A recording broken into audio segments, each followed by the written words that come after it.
जग्गू एक सीधा साधा नौजवान था। वो टांगा चलाता था। जग्गू, मुझे फतेहगढ़ जाना है, कितनी देर में चलेगा?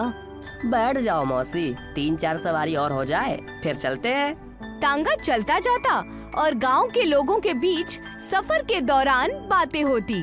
डाके राम की लड़की बाबू राम के लड़के के साथ भाग गई।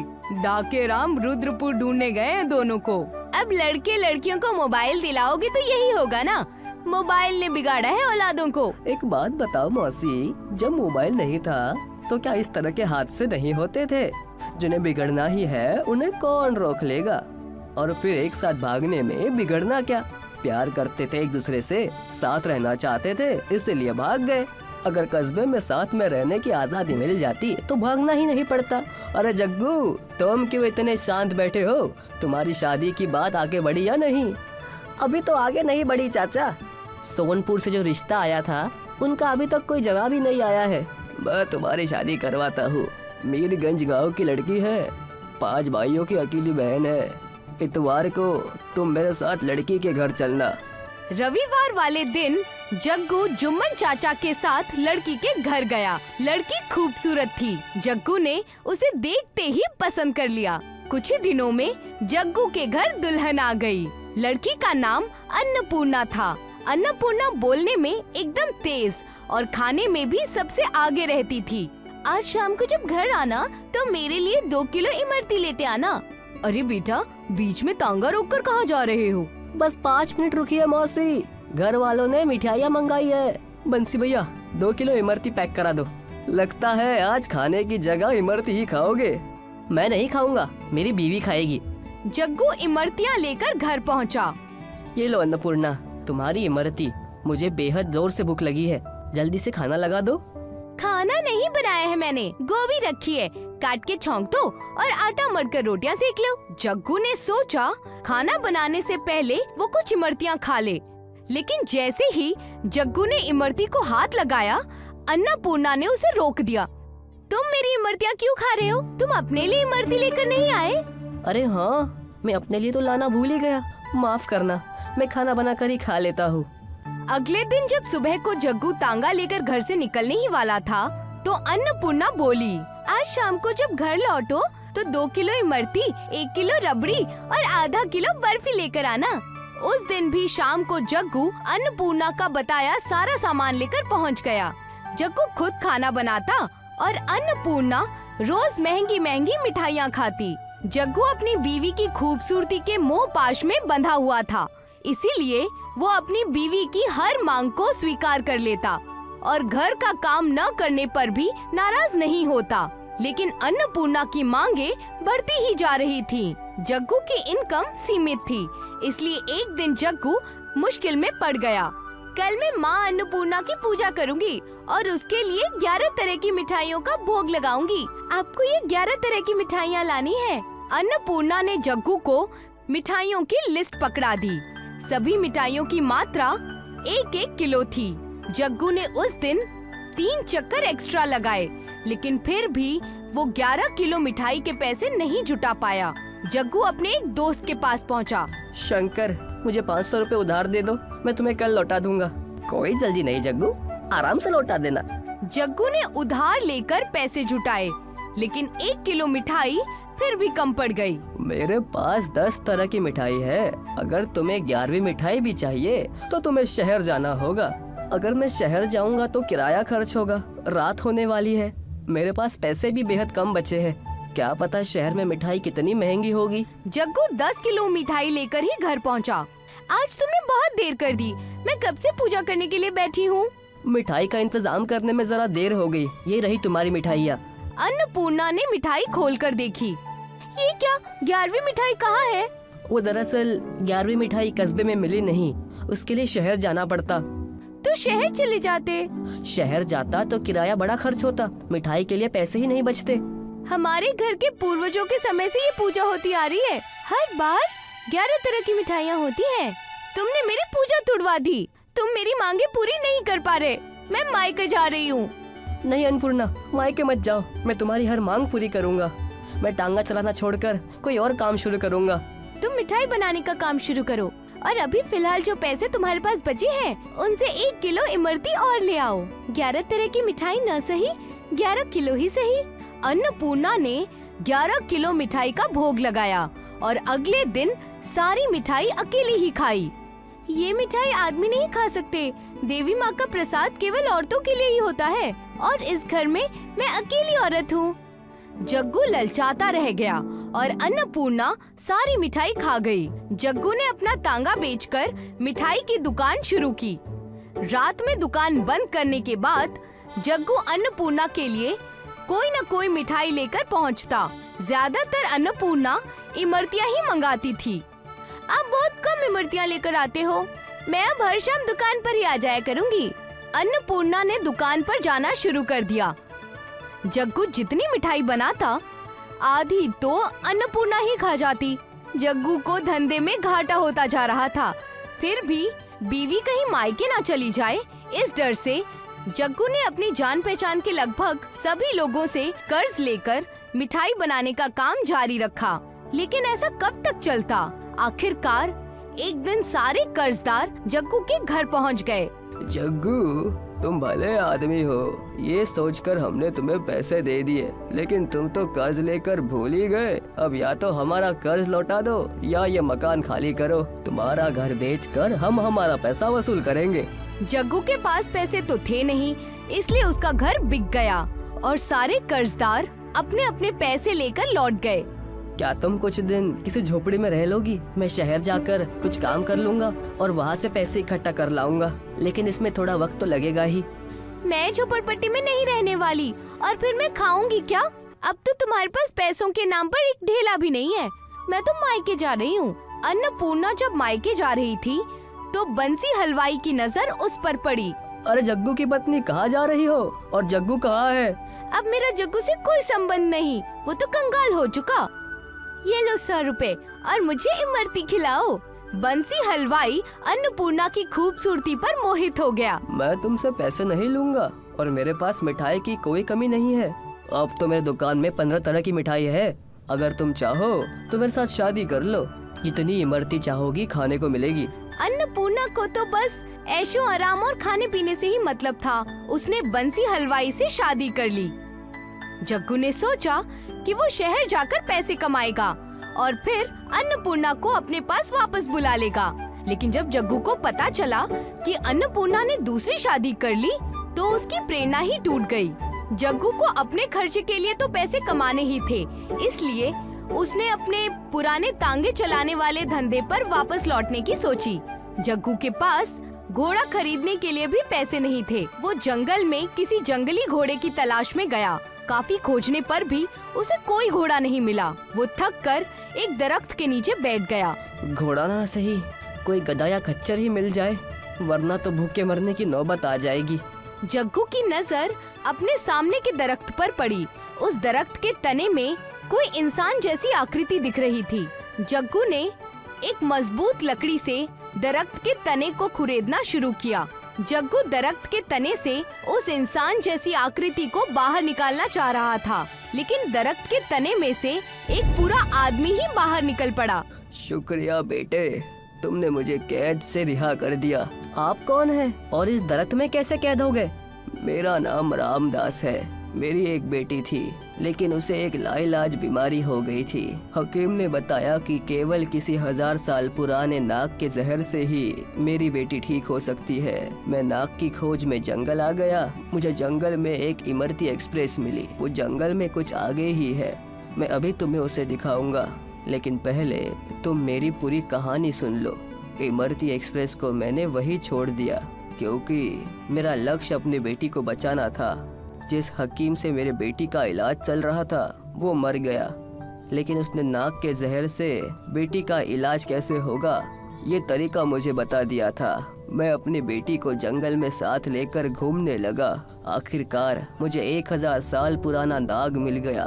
मैंने उस नाग को मारकर उसका जहर निकाल लिया और जहर को अपनी बेटी के नाक, कान, आँखों और मुंह में डाल दिया। मेरी बेटी ठीक हो गई, लेकिन उस नाग के साथ ही एक नागिन मेरे पीछे पड़ गई। जब नागिन मेरा पीछा करने लगी तो मैंने अपनी बेटी को एक गुफा में छुपा दिया और मैं भागने लगा, लेकिन नागिन ने मुझे पकड़ ही लिया और उसने मुझे श्राप देकर इस दरख्त में कैद कर दिया। मैं 15 सालों से यहाँ कैद हूँ। मेरी बेटी अब बड़ी हो चुकी होगी, बस उसे देखने के लिए ही मैं जिंदा हूँ। रामदास जग्गू को उस गुफा के पास ले गया जिसमें उसने अपनी बेटी छिपाई थी। पिताजी, मैं कब से आपका इंतजार कर रही थी। बेटी, मैं भी तुमसे मिलने का इंतजार कर रहा था। अब तक तुम बेहद खूबसूरत और बड़ी हो गई हो। बेटा जग्गू, तुम मेरी बेटी से शादी करोगे? इस जिम्मेदारी से आजाद होकर मैं चैन से मर सकूंगा। जग्गू ने शादी के लिए हाँ कह दी। ससुर जी, मरने से पहले आप मुझे इमरती एक्सप्रेस तक पहुंचा दीजिए। हाँ चलो, मैं तुम्हें वहाँ लेकर चलता हूँ। रामदास जग्गू को अंधेरे जंगल में ले गया जहाँ एक लंबी ट्रेन खड़ी थी। उस इंजन पर लिखा था इमरती एक्सप्रेस। इंजन के पीछे बड़ी बड़ी इमरतियाँ थी। ये इमरती एक्सप्रेस है और इसके बराबर में ही इमरती का तालाब है। तुम इन इमरतियों को बेच सकते हो। जब इमरती एक्सप्रेस की इमरतियाँ कम हो जाए तब तुम तालाब से और इमरतियाँ निकाल कर ट्रेन में जोड़ लेना। इतना कहकर वो बुजुर्ग आदमी मर गया। तुम्हारा नाम क्या है? मेरा नाम कोमल है। जब तक मैं पैसे इकट्ठे नहीं कर लेता तब तक हम उस गुफा में ही रहेंगे। ठीक है, मुझे यहाँ कोई परेशानी नहीं। अगले दिन जग्गू इमरती एक्सप्रेस लेकर गांव पहुँचा।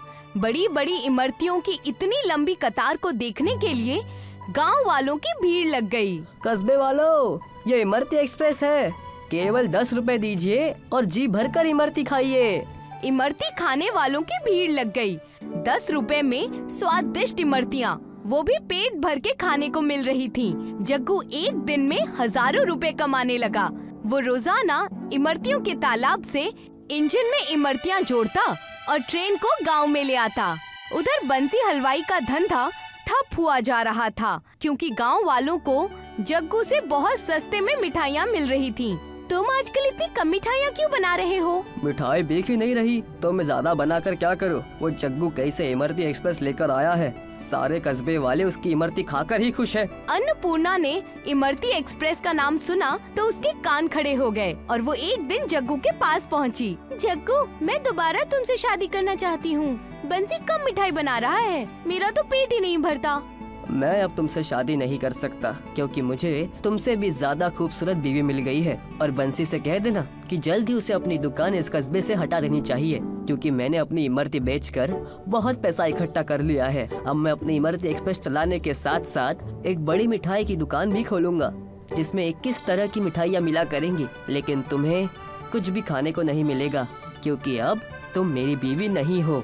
अन्नपूर्णा भनभनाती हुई बंसी के पास पहुंची। तुम कहाँ गई थी अन्नपूर्णा? मुझे तो लगा कि तुम मुझे छोड़कर चली गई हो। तुम्हें जग्गू का इमरती एक्सप्रेस का धंधा बंद करना होगा, नहीं तो तुम बर्बाद हो जाओगे और मैं भी तुम्हें छोड़कर चली जाऊंगी। एक रात जब जग्गू इमरती एक्सप्रेस लेकर जंगल लौट रहा था तो बंसी उसके पीछे पीछे गया। उसने जग्गू को इमरतियों के तालाब से ट्रेन में इमरती जोड़ते देखा। अच्छा, तो जग्गू बड़ी बड़ी इमरतियाँ इस तालाब से निकालता है। अगर मैं इस तालाब में कुछ मिला दूँ तो बंसी भांग लेकर आया और उसने इमरतियों के तालाब में भांग मिलाई।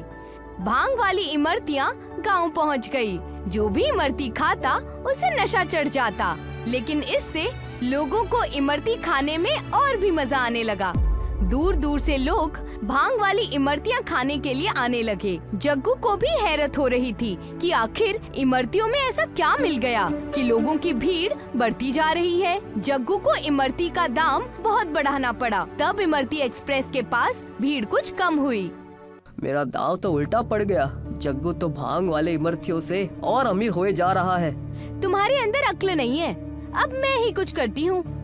अगले दिन अन्नपूर्णा ने काला जादू करने वाली एक औरत को बुलाया। तुम काला जादू करके आत्माओं, भूत प्रेत, पिशाचों को बुलाओ और उन्हें हुक्म दो कि वो तालाब से सारी इमरतियाँ खा लें।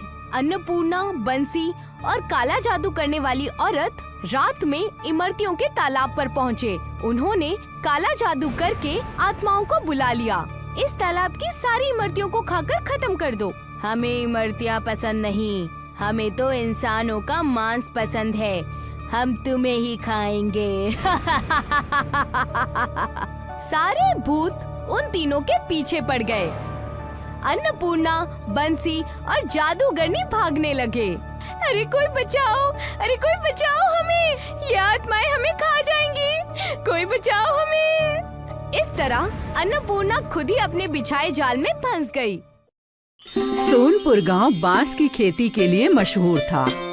वहाँ पर सालों से बांस की बहुत अच्छी खेती होती थी। दिनेश का भी एक छोटा सा बांस का खेत था। उसका बेटा राजेश भी उसके साथ काम करता था। अरे राजेश, हमारे लिए जो बम्बुओं का ऑर्डर आया था, क्या तुमने उसे रुखसत करवा दिया है? अरे हाँ अब्बू, मैंने तो कल शाम को उसे रुखसत करवा दिया था। अगर सही वक्त पर उनका सामान पहुंच जाएगा तो हमारे पैसे भी जल्दी हमारे पास पहुंच जाएंगे। शाम हो जाती है और दिनेश के घर के बाहर बांस से लदा हुआ एक ट्रक खड़ा होता है। क्या हुआ? ये ट्रक वापस कैसे आ गया? इसे तो वहाँ उतार कर पैसे लेकर के आना चाहिए था। दिनेश अंदर से राजेश को बुलाता है। राजेश अंदर से आता है। वो बहुत दुखी लग रहा होता है। राजेश, इधर देखो, ये ट्रक तो वापस लौट आया। अरे हाँ अब्बू, मुझे पता था। मुझे शहर से बम्बू फरोख्त करने वालों का फोन आया था। उन्हें हमारे से कम पैसे में कहीं बम्बू मिल रहा है, इसीलिए अब वो हमसे फरोख्त नहीं करेंगे। पर वो बिना इत्तला दिए ऐसे कैसे कर सकते हैं? हमें पैसों की कितनी जरूरत है।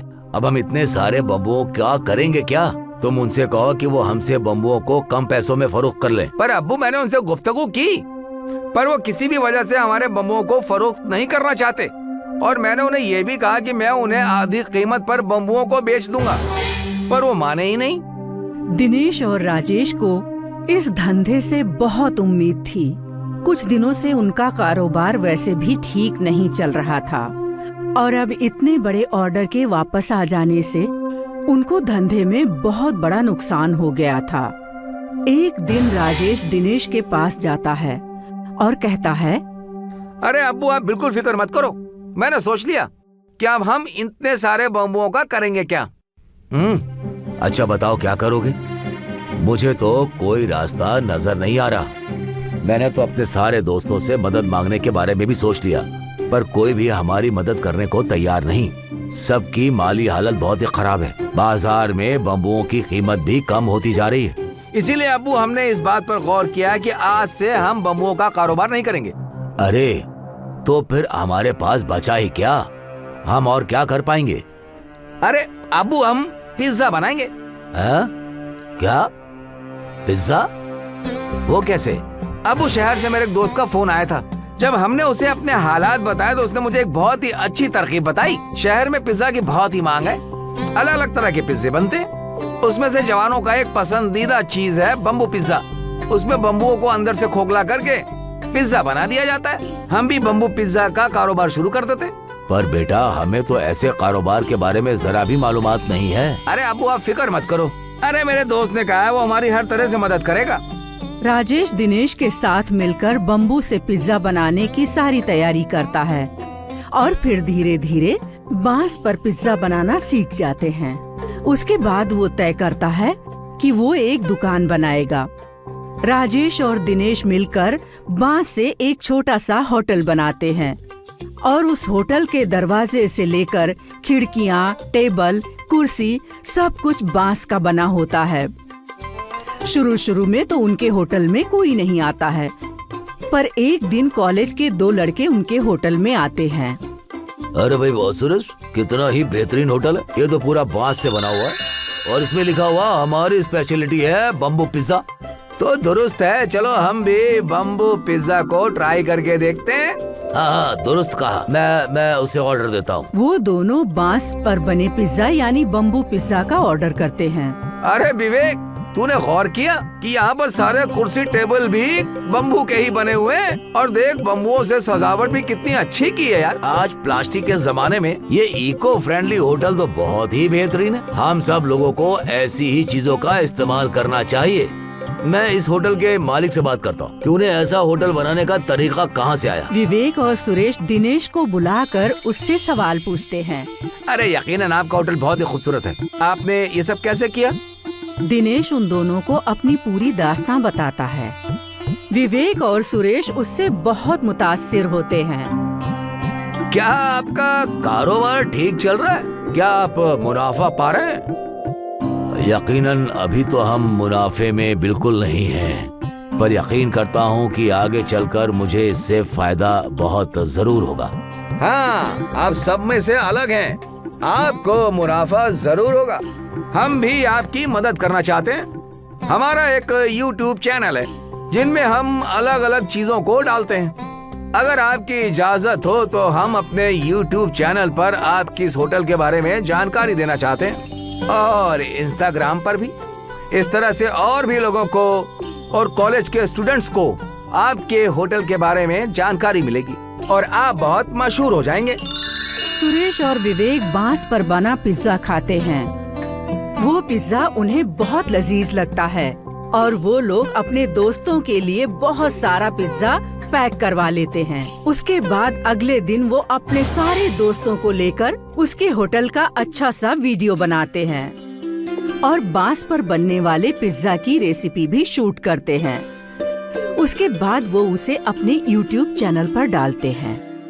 भाई, तुम लोग हमारी मदद करने की कोशिश कर रहे हो और मैं इसके लिए आप दोनों का बहुत बहुत शुक्रगुजार हूँ। अरे नहीं अंकल, ऐसी चीजों को तो मशहूर करना ही चाहिए। आज के जमाने में हम नौजवानों को इको फ्रेंडली और आबो हवा को नुकसान ना पहुंचाने वाली चीजों की ही बहुत जरूरत है। इन वीडियो से हमें जो भी फायदा होगा वो हम आपको दे देंगे। अरे विवेक, देखो बम्बू पिज्जा की रेसिपी पे तो 1 लाख लोगों के व्यूज आ गए हैं दोस्त। 10,000 लाइक और 1000 कमेंट भी हैं। ये तो हमारी YouTube चैनल की सबसे मशहूर वीडियो बन गई है और अब इस इको फ्रेंडली होटल के बारे में बहुत सारे लोग जान जाएंगे। अंकल, अब आप मशहूर होने वाले हो। इस तरह से उन दोनों द्वारा शुरू किया गया बांस से बना पिज्जा वाला होटल फेमस हो जाता है। फिर वो धीरे धीरे दूसरे शहरों में भी अपनी शाखाएं खोलते हैं और इस तरह से बांस पर बने इको फ्रेंडली पिज्जा को पूरे देश में मशहूर कर देते हैं। एक छोटा सा बच्चा रोड पर अखबार बेच रहा होता है। उसका नाम रमन होता है। आज की ताज़ा खबर, आज की ताज़ा खबर। वो जहाँ पर अखबार बेच रहा होता है वहाँ बहुत भीड़ होती है, पर रमन पर कोई भी गौर नहीं कर रहा होता। तभी विक्रम नाम का एक आदमी आता है और रमन से कहता है, अरे बेटा, अखबार दे दो। आज की ताज़ा खबर क्या है? इंडिया ने T20 वर्ल्ड कप जीता है। हमारे देश का नाम मशहूर हो गया है। अरे ये तो बहुत अच्छी बात है। तुम किस दर्जे में तालीम लेते हो? मैं स्कूल नहीं जाता, अखबार ही बेचता हूँ। मैं कभी स्कूल नहीं गया। विक्रम को ये बात बेहद बुरी लगती है।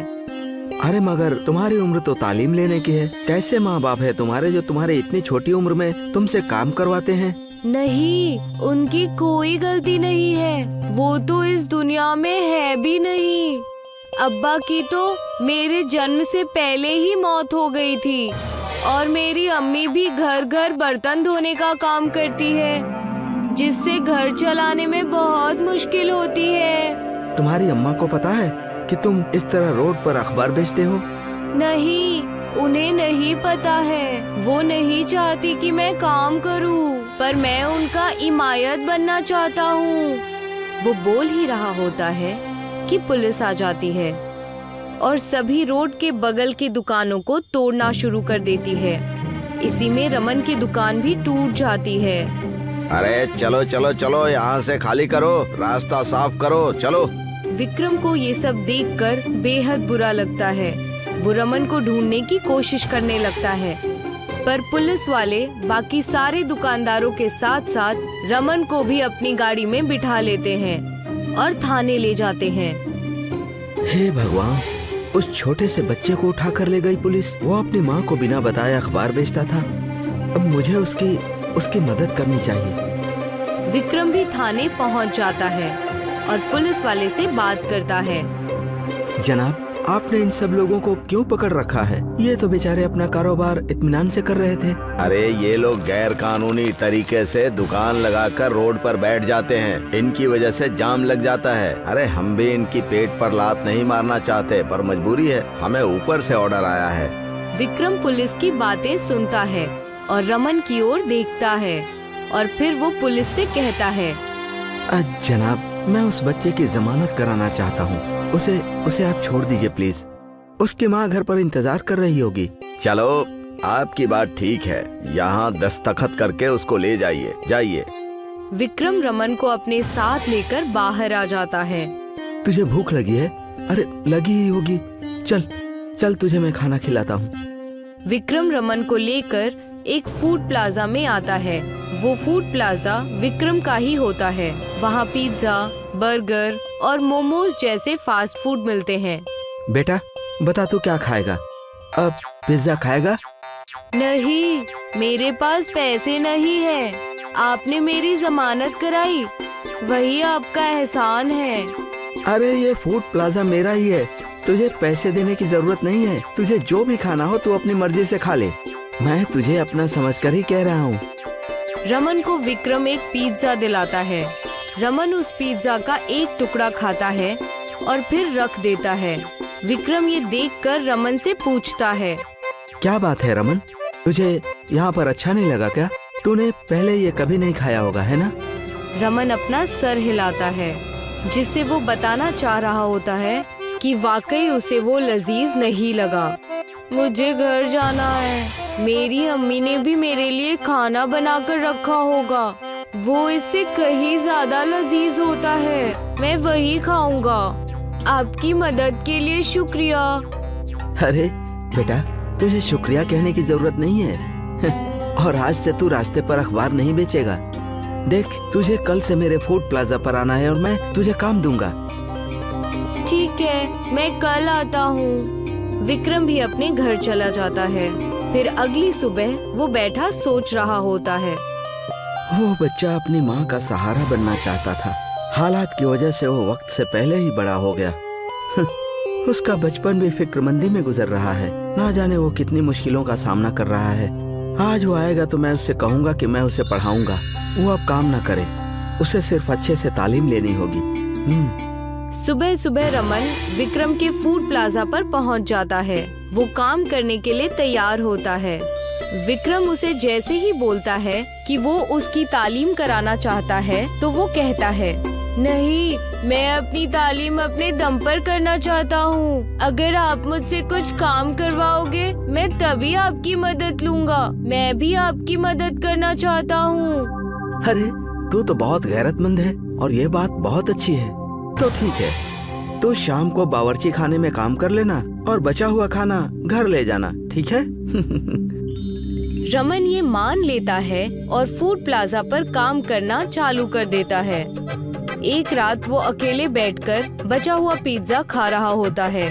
तभी विक्रम वहाँ पर आ जाता है और उसकी नजर रमन के पिज्जा पर पड़ती है। रमन, तुझे तो ये पसंद नहीं था। ये तू उसके ऊपर क्या डालकर खा रहा है? अब तुझे ये कैसी लग रही है? हाँ? ये एक कस्टमर ने ऑर्डर करके छोड़ दिया था और मेरी अम्मी ने मुझे टिफिन में तरबूज काट कर दिए थे, तो मैंने उसी तरबूज को इस पिज्जा के ऊपर डाल दिया। अब मुझे ये खाने में बेहद लजीज लग रहा है। अब ये लाजवाब हो गया है। विक्रम को रमन की ये बात बहुत ही अलग और यूनिक लगती है। उसे यहाँ एक नए तरह की पिज्जा बनाने का आइडिया आता है। वो रात भर बैठकर उस आइडिया पर काम करता है और अगली सुबह तरबूज पिज्जा के नाम से एक नए तरह के पिज्जा का लॉन्च करता है। पिज्जा बेहद लाजवाब होता है और बहुत ही जल्द विक्रम की दुकान तरबूज पिज्जा के लिए मशहूर हो जाती है। दूर दूर से लोग विक्रम का तरबूज पिज्जा खाने आते हैं। विक्रम इन सब का श्रेय रमन को देता है। रमन, देखो तुम्हारा स्पेशल पिज्जा लोगों में कितना मशहूर हो गया है। तुमने ही मुझे तरबूज पिज्जा बनाने का आइडिया दिया है, इसलिए अब तुम्हें यहाँ पर काम करने की कोई जरूरत नहीं है। इस पिज्जा से मुझे जितनी भी आमदनी होगी वो सब मैं तुम्हारे नाम कर दूंगा, क्योंकि इसके असली हकदार तो तुम ही हो। आज से तुम सिर्फ पढ़ाई करोगे और हमारा नाम रोशन करोगे। ठीक है? जी भैया, ठीक है। इसके बाद रमन की तालीम भी अच्छे से हो जाती है और वो आगे चलकर जिंदगी में बेहद सफल होता है और वो अपनी अम्मी और विक्रम का नाम रोशन करता है।